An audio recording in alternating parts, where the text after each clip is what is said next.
वक्रतुंड महाकायः सूर्यकोटि समप्रभम् निर्विघ्नं कुरु मे देव सर्वकार्येषु सर्वदा।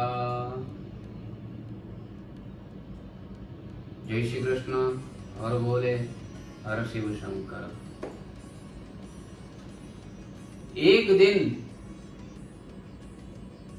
भगवान शिव और माता पार्वती कैलाश पर्वत पर बैठे चर्चा कर रहे थे, बातें कर रहे थे। भगवान शिव और पार्वती दोनों बातें कर रहे थे और भगवान गणपति बाहर पहरा दे रहे थे।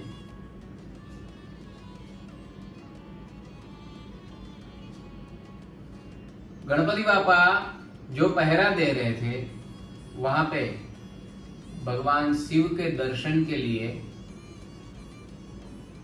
विष्णु के अवतार जमदग्नि ऋषि के प्रिय पुत्र ऐसे भगवान शिव के परम भक्त महर्षि परशुराम पधारे।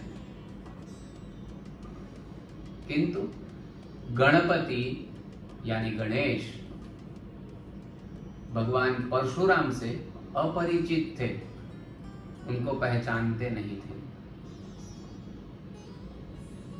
महर्षि परशुराम भीतर की तरफ जब जाने लगे, तभी गणेश जी ने उनको रोक लिया और उनको बताया कि हमारे माता पिता बातें कर रहे हैं,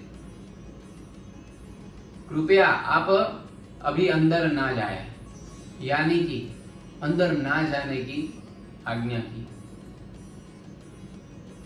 भगवान परशुराम को थोड़ा बुरा लगा कि मैं एक शिव भक्त और भक्त को अंदर जाने की अनुमति नहीं।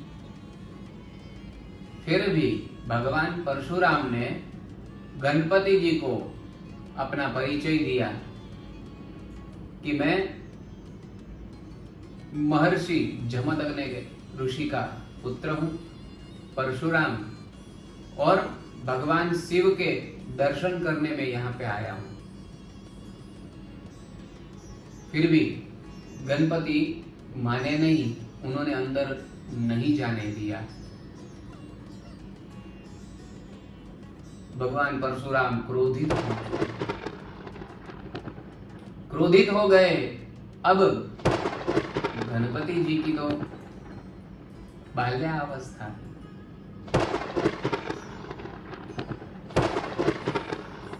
फिर भी गणेश जी बाल्यावस्था में भी सब शास्त्र और शस्त्र क्रिया में माहिर थे।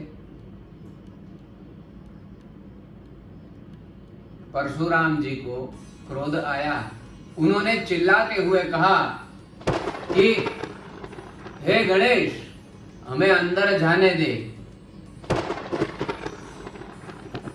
हमें भगवान शिव के दर्शन करने से रोके नहीं। क्रोध से भी गणपति जी नहीं माने। तब गणेश जी और भगवान परशुराम के बीच युद्ध आरंभ हुआ।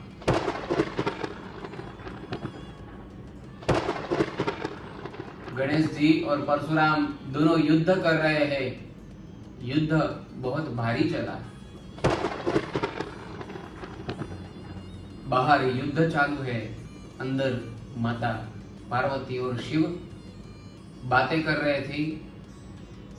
युद्ध की जो शोर थी, आवाज था, वह बढ़ने लग गया। एक दूसरे के ऊपर शस्त्र से प्रहार हो रहे थे। आवाज बढ़ने लग गया।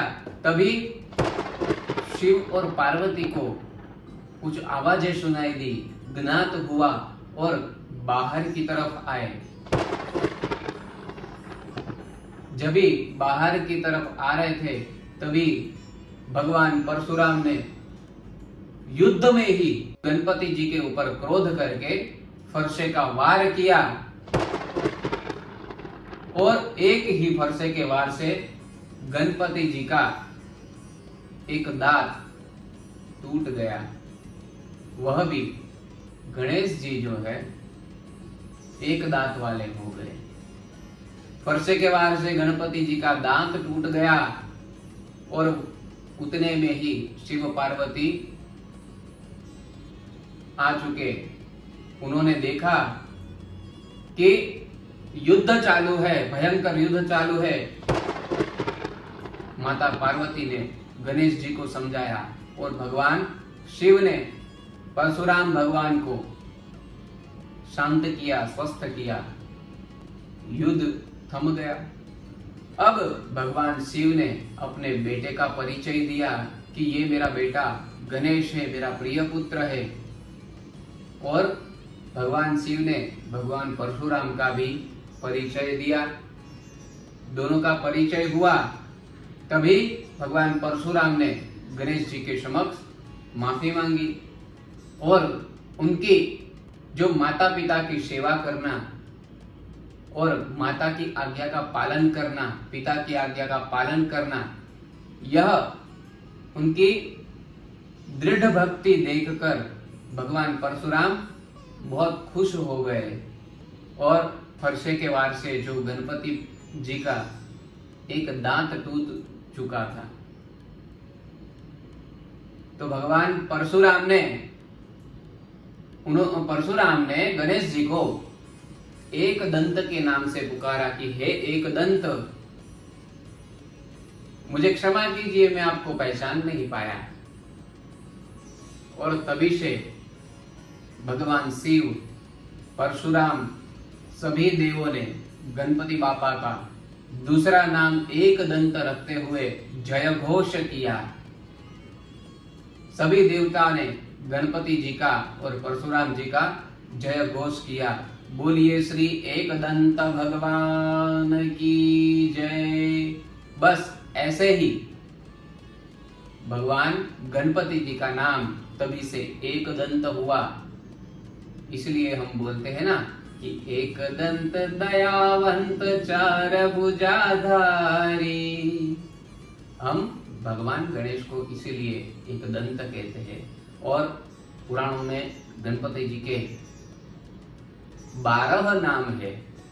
मुख्य जो प्रसिद्ध है वह 12 नाम है, उसमें से दूसरा नाम ही भगवान गणपति जी का एक दंत है। मित्रों, यह कथा सुनकर आप भी अपने मित्रों को ज्ञात कीजिए, उनको भी हमारे शास्त्र पुराणों के बारे में ज्ञान दीजिए और उन्हें भी जागृत कीजिए। अस्तु। जय गणेश।